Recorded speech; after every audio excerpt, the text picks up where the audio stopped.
continue with some hardware topics. Yesterday we already touched upon liquid cooling. We all want more power to come out of the chargers, especially at road. So we are very excited to have Mike Beuttler, EMEA Sales Director of Infypower, next on stage, and he'll be talking about moving to liquid, moving to reliability. So please welcome Mike.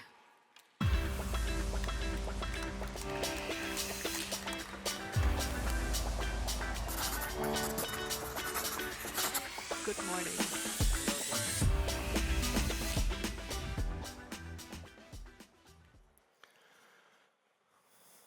So, good morning, everybody. As you already mentioned, we want to talk a little bit about liquid cooling today in the application of high power charging. And my name is Mike Beuttler. I'm with Infypower. If you don't know Infypower yet, Infypower is a leading EV charging and energy storage solution provider, respectable technical benchmark, and pioneer in the power industry. So when we talk about all this charging environment, we have to talk about a lot of energy flows that happens in that area. And there's different type of generators that create the energy. Could be a typical generator, where we then have to have an AC-DC conversion. It could be a solar system, where we then have a DC-DC conversion. And then, of course, we also have the car, where we have now, and we discussed that also a lot during those conferences, bidirectional energy flow on the DC side. And what we bring also in the system now is the battery energy storage, which is then requiring DC-DC converters and also supporting the grid, and we'll come to that later. We also need AC-DC conversion to hook up the whole system to the grid. Now, what are the pain points of CPOs currently? And we heard a lot about that, and we as a hardware manufacturer think, okay, how can we help the CPOs? And there's like 5 pain points we really would like to address with our liquid cool systems. One is, of course, the market trend and the need towards higher charging power. And we see the cars now heading with batteries into the area of 100 kilowatt hours and 4C charging speed, which needs then chargers that are capable to run with 400 kilowatt. So we'll come to that number later in that presentation. Then another big thing is, and also covered already many times, is the grid power limitation. And we see that picture that's covering the Netherlands, and it's almost red, so it's very, very difficult to get a new grid connection established for high power charging. And then it can take up to 3 years to do that. And that's really something we have to consider when we think about hardware, how we can support that, that grid limitations and how we can overcome that situation. Number 3, noise level regulations. When we all started driving around with our EVs and we were happy to find a high power charger around the highway, we were okay with the noise because the highway was around there. But now as we also see these high power chargers in downtown areas, and then noise is getting an issue. And we see that in a lot of RFQs now, in a lot of discussions with CPOs and also with other players in the market, that noise has to be taken care of. And 55 dB is something that is established as kind of a okay level for the charger with regards to noise.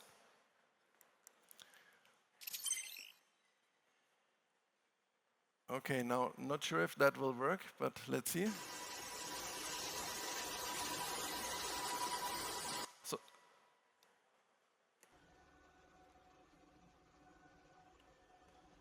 So you hear nothing now, and that's exactly what it was meant to be. So that is the difference between the noise of a normal fan-cooled charger and a liquid-cooled charger. The fourth topic we see really giving a headache to the CPOs is all these environmental factors. We see issues with water, with snow, with temperature, and then along with salt spray, leading to a lot of corrosion, also inside of chargers, and then dust and other pollution from the outside. So that's something we really have to tackle from a hardware point of view to get reliable hardware. And then lack of resources. limited space. If we talk about expansion of existing charging sites, space is always an issue. And along with that also, there's a lack of skilled workers to do the installation of the infrastructure, so we have to make it very simple. Now the question is how to overcome that, how we can support all those topics from a hardware point of view. And then the solution is really moving to liquid, moving to energy storage, moving to the future. Talking about water, dust, and salt fog. If we are using an IP65 solution, we have that kind of ticked off. If we talk about noise and temperature with a liquid-cooled modules and a liquid-cooled battery system, we don't have those fans, so it's not that noisy anymore. And also the derating due to temperature can be limited to a very low level. Battery energy storage also solves the topic of the high charging power. We just discussed about the limitation of the grids, and also the limited space and a lack of skilled workers with an all-in-one solution can be tackled to help the CPOs for reliable hardware. With the IP65 and liquid-cooled solution, we take out all these environmental factors from the charger. So you can see on the picture, the charger outside looks very much wear, very much corrosion, very much damage, but inside it's clean, and then there's no dust, no corrosion, nothing inside. So that is the approach with the general charger setup. And then if we take it one step further and also talk about liquid-cooled batteries, we gain another very, very good benefit, and that's the possibility to discharge with 1C. So that is like doubling the discharging compared to a fan-cooled battery system. So with the liquid pack, with the same amount of discharge power, we only need half of the battery capacity, and then we have this triangle of size, cost saving, and lower noise that is giving a big benefit to that system. Now, if you look on the you can read that. If you look on the left side of the chart, you see like a battery with 350 kilowatt hours discharging at 1C, giving you 350 kilowatt, and then just with a little 60 kilowatt coming from the grid, you'll be able to have a 400 kilowatt high power charger powered. Having the battery on site and the battery energy storage charger used in this limited grid power areas, also you have other features that come along with that, and that's like peak load shifting, power expansion, cost saving, and off-grid power backup. Now let's have a deeper look into the power modules. As we manufacture the power modules, we have a very good understanding of the power modules, and look on the different concepts of a fan-cooled and a liquid-cooled power module. With the fan-cooled, you have air as the cooling media. Yeah, you blow the air through the power module. You have with that, of course, a fan driving the air through the power module and then also through the charger, and that gives a certain noise. And to also keep the dust outside of the cabinet, you need dust filters, and they need maintenance and they need to be renewed from time to time. With the liquid-cooled power module, you use like a glycol water mixture like you use in your car to cool the power modules down. You have 0 dB of noise for the cooling of the power module. It's just the chilling unit that is having some fan on it, but it's running on a very low speed. And then, of course, there's no maintenance because there's no air filter. There's nothing for the power module that could be creating a need of maintenance.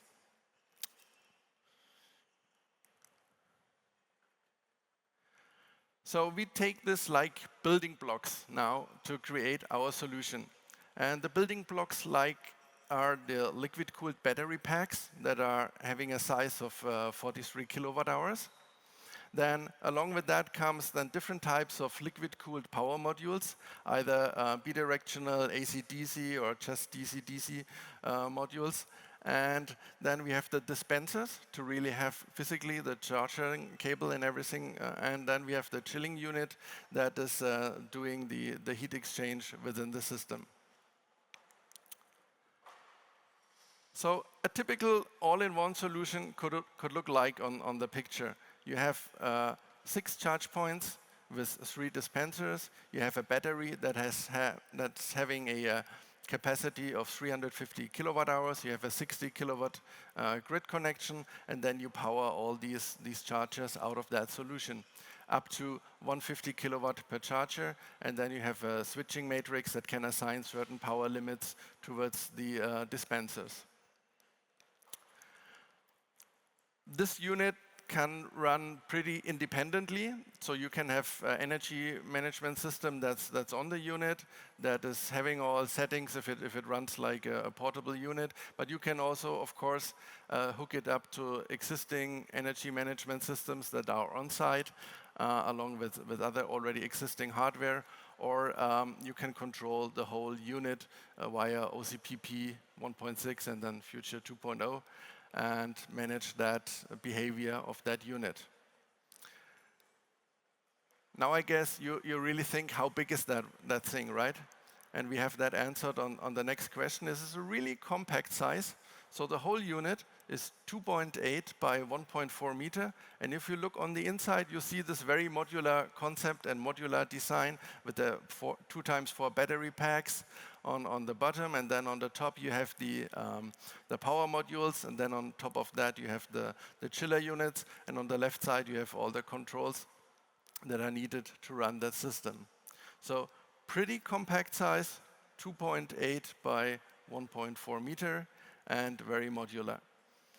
And due to that modularity, you can also have different use cases that are covered with different concepts. So either you just use it as a battery storage system, or you use it already with integrated charge guns. Then you can really use it as an off-site, off-grid charger unit. So there's plenty of possibilities that come along with that concept. And then finally, coming back to the opening question, how can we help the CPOs to have to overcome their pain points and with regards to reliability? This concept with the liquid-cooled modules and the liquid-cooled batteries, I guess, is really the answer to help them and move forward. If you want to have a look on how this thing looks like, we have a demonstrator downstairs in the exhibition area, so you can look inside of a little model, how this is set up and how this looks like. Thank you.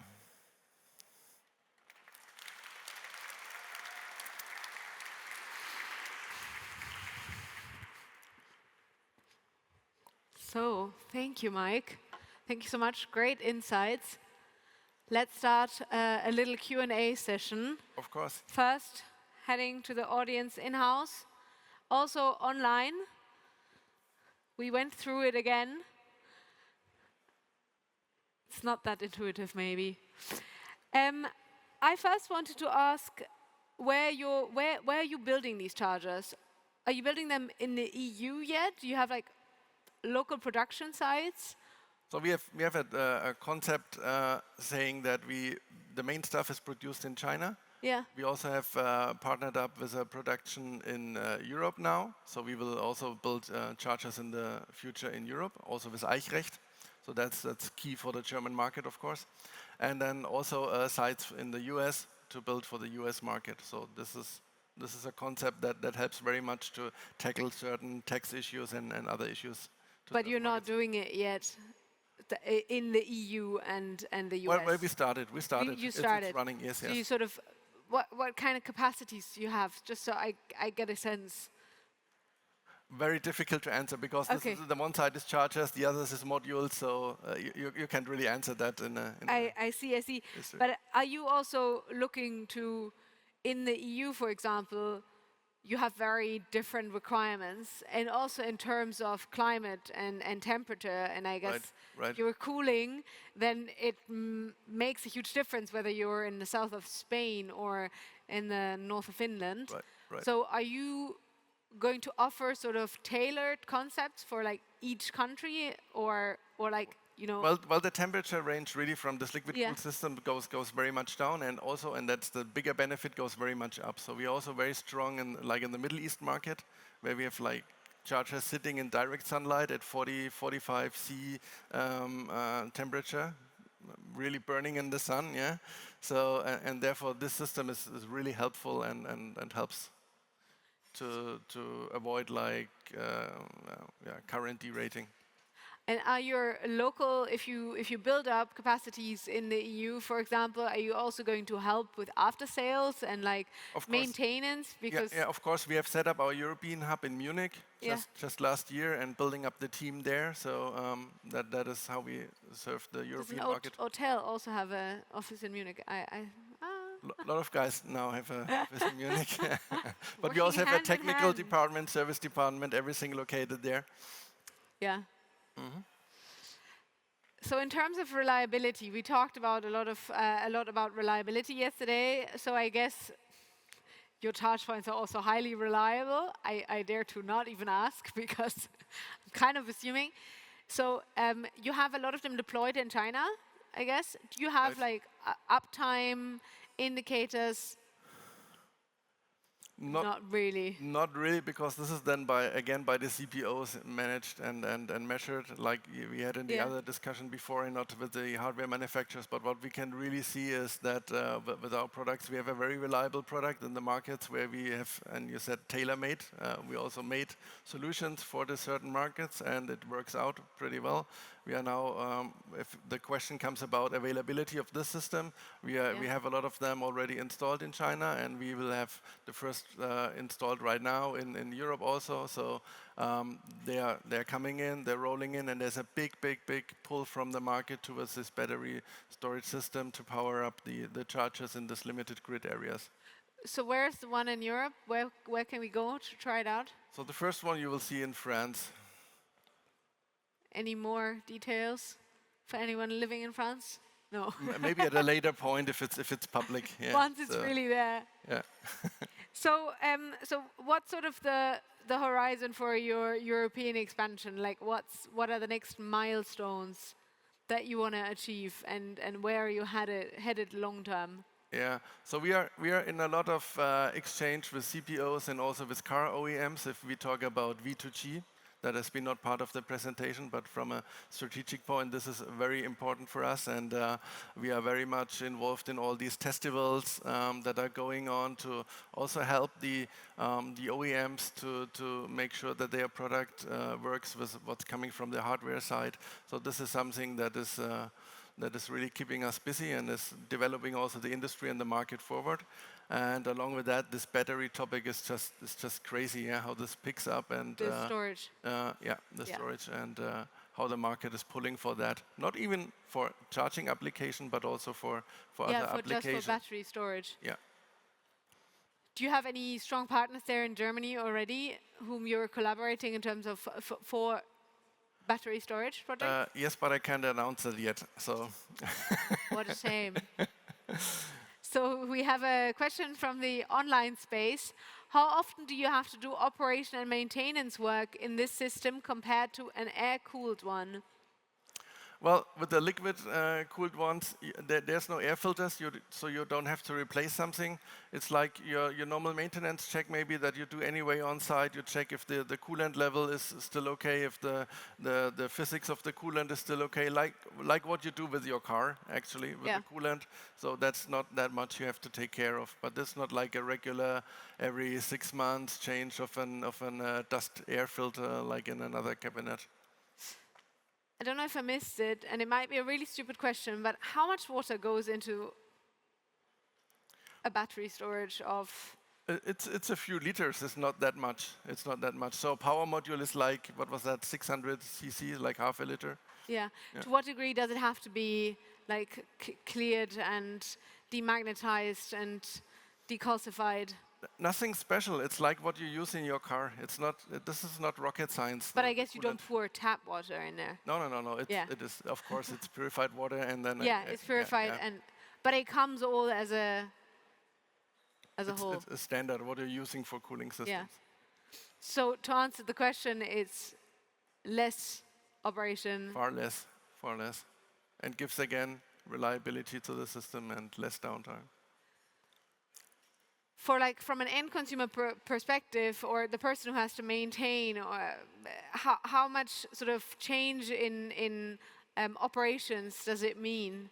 Like how much do you have to help companies that are your customers to set up these processes and to switch from air-cooled to liquid? It's not that much. You're using standard connectors to set it up, and then to fill the cooling system it's also not that difficult. So let's call it that way. Somebody that's capable to install a high-power charger is also capable from an engineering point of view to maintain such a system. Yeah.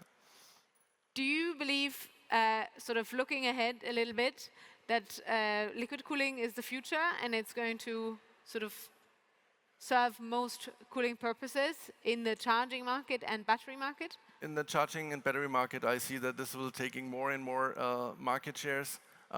We've discussed a lot about timelines, on different topics in this market. How long this will take until this is the majority of the market, very difficult to project. But at the moment, the pull is pretty big for that one. Do you also see European charge point manufacturers sort of starting to move into liquid cooling?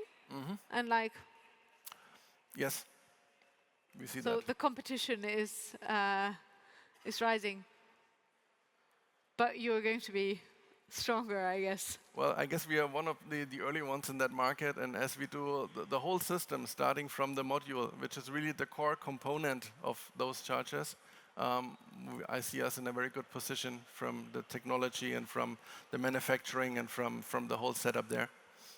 How far does your software, sort of, to what degree do you also supply software? We supply software to manage yeah, but we are not really aiming into the back-end area of Europe now. So, any more questions from the audience before I take up all the time? There's one over there.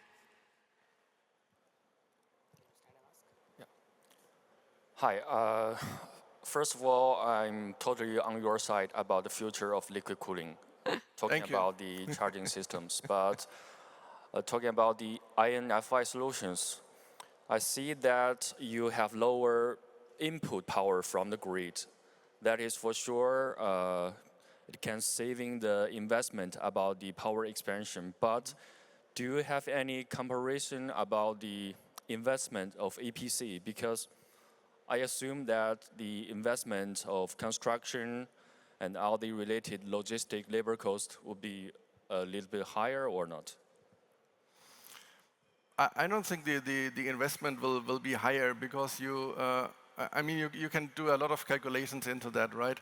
But the installation is so simple, and you don't need a new transformer. You've seen the size of the unit, like it's kind of movable. You just place it there. You don't need a new transformer. You don't need that much wiring to the grid anymore, and you just connect the dispensers, which is not that tricky. So, yeah, if that answers your question. Thank you. Any other questions from the audience? If not, thank you so much, Mike. Thank you. You have a booth. Oh, it's always last minute. Is there an optional battery or DC charging capacity ratio? Battery to DC charging capacity ratio? Again, that depends on the setting. We have a very modular. So it's all possible. Yeah. But is there an optimal ratio?